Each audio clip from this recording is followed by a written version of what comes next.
Assalamualaikum warahmatullahi wabarakatuh. Pemirsa dimanapun Anda berada, saat ini saya sudah bersama narasumber yang luar biasa dan tentunya masih di Bincang Fatwa MUI Kota Malang dengan satu tema yang mungkin seringkali Anda mendengarkan, yaitu LGBT, dan salah satu narasumber kita adalah beliau Profesor Dr. Muslihati SAG MPD.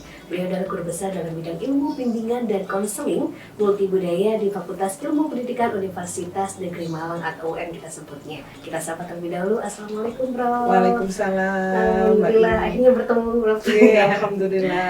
Iya, Senang Bro. sekali bertemu dengan Mbak. Terima kasih, Bro. Ya, Iya. baik, Bro, kita langsung saja. Seperti yang sudah saya sampaikan, temanya kita adalah LGBT. LGBT. Ya, kalau Oke. kita tahu LGBT ternyata adalah istilah. Oke, betul. Apa itu istilahnya nih, Prof? Mungkin bisa dijelaskan. Singkatan, Mbak. Terima kasih, Mbak. Iya. Saya ingin menyapa dulu para pemirsa. Boleh, silakan, Assalamualaikum Bro. warahmatullahi wabarakatuh. Waalaikumsalam warahmatullahi Semoga wabarakatuh. semuanya sehat dan Amin. dilimpahi rahmat oleh Allah. Amin. LGBT adalah sebuah istilah yang kita tahu, Iya. yaitu lesbian, gay, biseksual, dan transgender. Iya. Ini berkaitan dengan satu orientasi seksual yang tidak biasa. Iya. Dalam artian tidak sesuai dengan kodrat manusia. Iya, betul. Kalau Mbak perempuan Iya. pasti suka laki-laki, Iya. laki-laki suka pada perempuan, Betul. begitu. Nah di sini lesbian, gay, biseksual, dan transgender. Lesbian, perempuan penyuka perempuan. Betul. Yang gay, laki-laki penyuka laki-laki. Iya. Ini kebiasaan ini mungkin sudah ada sejak zaman Nabi Lut ya. Betul, Oke. kalau kita teladani. Betul, kaum Sodom. Betul. Nah, sementara biseksual ini justru lebih dahsyat lagi. Sesuai dengan istilahnya biseksual. Iya. Dia suka laki-laki dan perempuan. Dua-duanya. Begitu. Bahasa guyonannya itu ACDC. Iya. Lalu yang terakhir transgender. Kalau kita tahu bahwa gender itu adalah peran sosial, laki-laki dan perempuan, transgender ini seseorang yang mungkin dia merasa, saya dengan sadar mengatakan kata mungkin, merasa bahwa dia bukan laki-laki nih, dia ingin menjadi perempuan. Iya. Sehingga dia mentransformasi dirinya menjadi seolah-olah perempuan Iya. dengan penampilan atau mungkin sampai melakukan operasi mengubah kelamin, seperti itu. Itu istilah itu memang sudah diakui secara internasional dan bahkan ada organisasi yang membawanya sehingga gerakan ini secara sistemik. Tapi di sini kita akan membahas mengapa itu terjadi, Iya, itu bibitnya sekali. dari Iya. mana, dan bagaimana kita melakukan edukasi-edukasi yang bersifat pencegahan, Iya. termasuk mengenali gejala-gejala yang mungkin terjadi pada anak dan remaja yang bisa saja terbawa pada situasi Arusnya, ya, ya. betul, arus seperti itu. Iya. Begitu, Mbak. Nah, kalau kita tahu LGBT sekarang lagi marak di Indonesia, Iya. bahkan ada kelompoknya sendiri. Betul, Itu ada masuk organisasinya. Iya, masuk di Indonesia mulai kapan nih, Bro? Kalau boleh tahu. Kalau mulai kapannya saya tidak menemukan informasi yang benar-benar fix ya. Tapi setahu saya, Mbak mungkin pernah tahu ada sebuah lagu Champions itu Iya. yang populerkan oleh, mohon maaf saya sebutkan sebuah nama band Queens ya. Iya. Itu dianggap sebagai salah satu lagu yang berusaha untuk menginternalisasikan nilai-nilai itu. Itu bukan kata saya, Iya. tapi banyak sumber mengatakan Iya. itu. Artinya kalau kita lihat berarti tahun 70-an sudah mulai ada. Tanpa kita sadari. Tanpa kita sadari. Bahkan mungkin sudah jauh di masa itu, dari masa itu.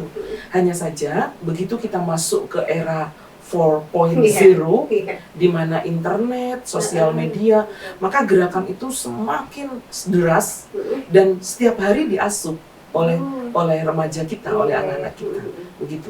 Apalagi dong saya ya Mbak ya, saya kadang-kadang merasa sangat ironi gitu ya, kita merasa sangat miris gitu.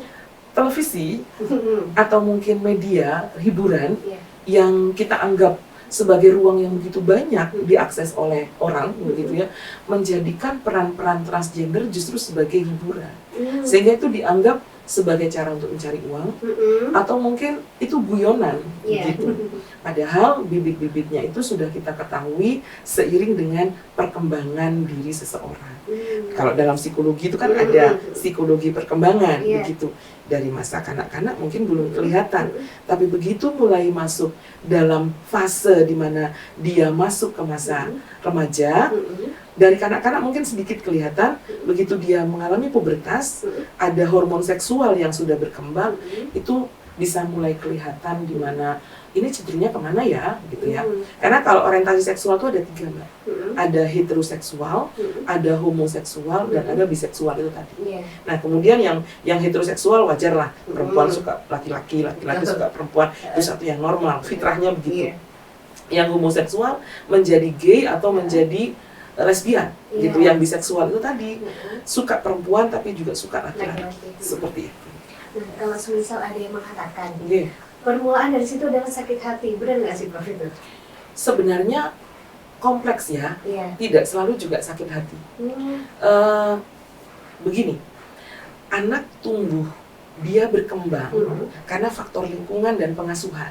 Ya, bisa jadi kita juga mengenal, oh mungkin dulu ini beberapa pemikiran ya, si ibu mungkin dia memikirkan dia pengen punya anak laki-laki, ternyata keluarnya perempuan, sehingga anaknya menjadi kecowok-cowokan tuh, gitu, tomboy, gitu. Begitu juga si ibu pengen anak perempuan, keluarnya laki-laki, anaknya jadi gemulai, gitu. Bisa saja itu terjadi, itu karena memang genetika itu bukan hanya bersifat, memang genetik itu sifatnya turunan begitu ya. Tapi kondisi kejiwaan ibu ketika masa konsepsi ini juga dapat mempengaruhi karakteristik psikologis seorang anak. Tapi yang paling utama sebenarnya adalah pengasuhan.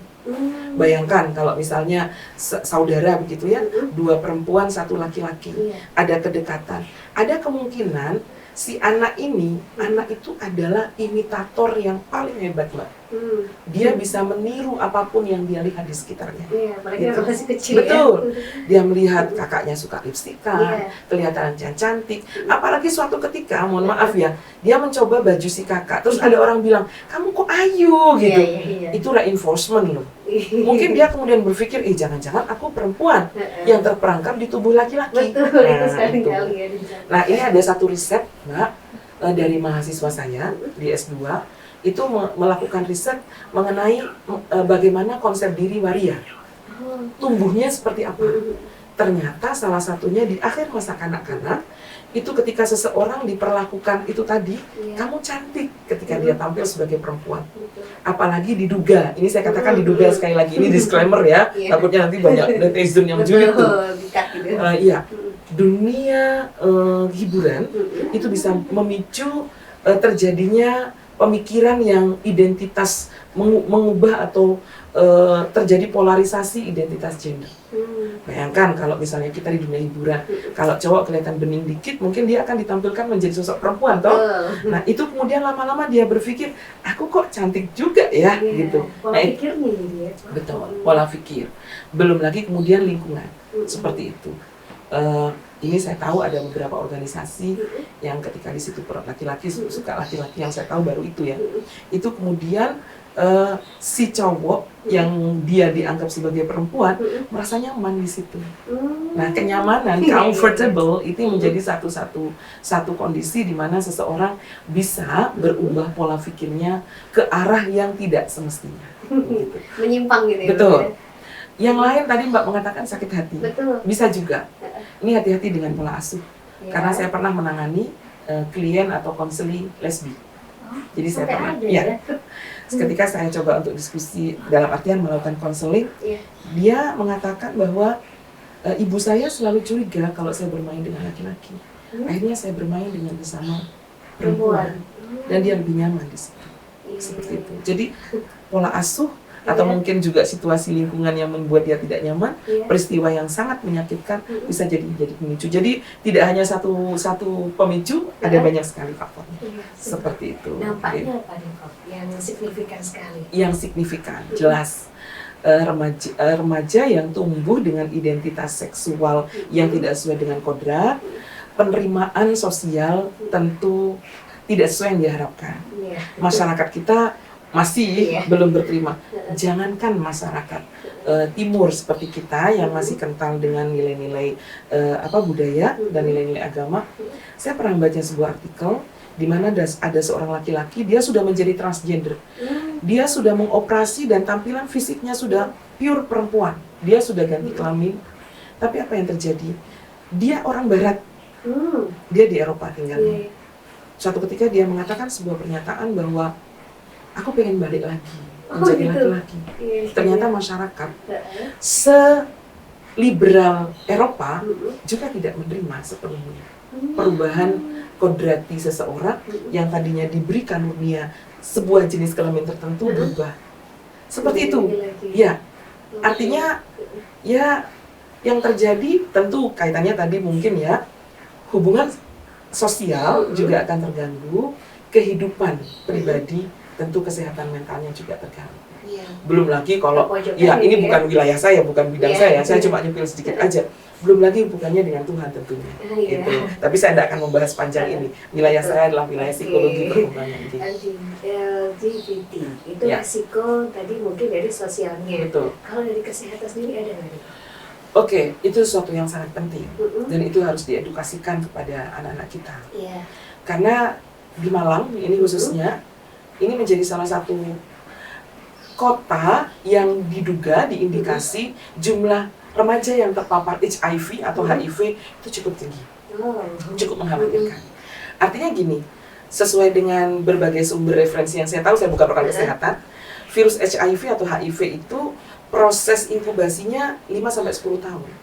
Berarti kalau misalnya dia terindikasi sudah dites dan dia positif HIV di usia 17 misalnya, bayangkan kapan dia memulai untuk melakukan hubungan seksual sejenis atau hubungan seksual yang beresiko. Iya. Kita bisa bayangkan saja Iya. seperti itu.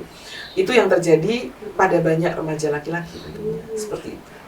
Banyak, ngeri sekali kejadiannya. Jadi efeknya bukan hanya pada persoalan HIV tentunya ya, pada dirinya bukan, tapi bagaimana kalau dia menularkan. Nah, misalnya dia ternyata orientasi seksualnya biseksual. Iya.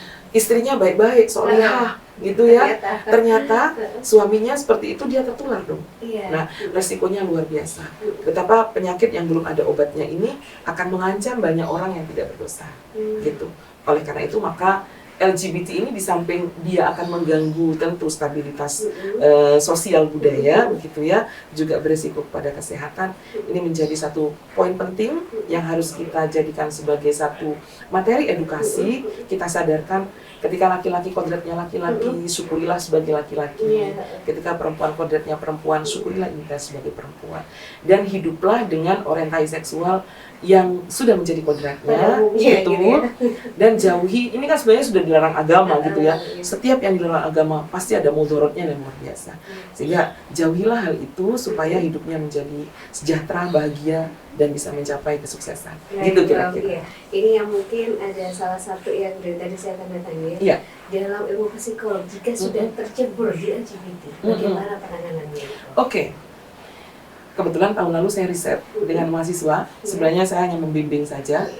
Dan riset mahasiswa saya itu dapat medali emas di Pekan Ilmiah Mahasiswa Nasional. Di sini ada satu hal yang perlu diketahui. Ketika seseorang sudah masuk ke dalamnya, sebenarnya dia yang pertama kali harus ditumbuhkan adalah kesadaran. Nah, apa yang bisa memicu kesadaran itu bisa membantu dia balik. Ternyata nilai agama, religi. Dan kita yang ada di sekitarnya, menurut teori itu teori yang digunakan perspektif terhadap riset itu namanya teori resiliensi dari Refik and Shep. Dalam teori aslinya, orang yang ingin ditumbuhkan ketangguhannya, dia harus diberi perhatian yang penuh dengan empati.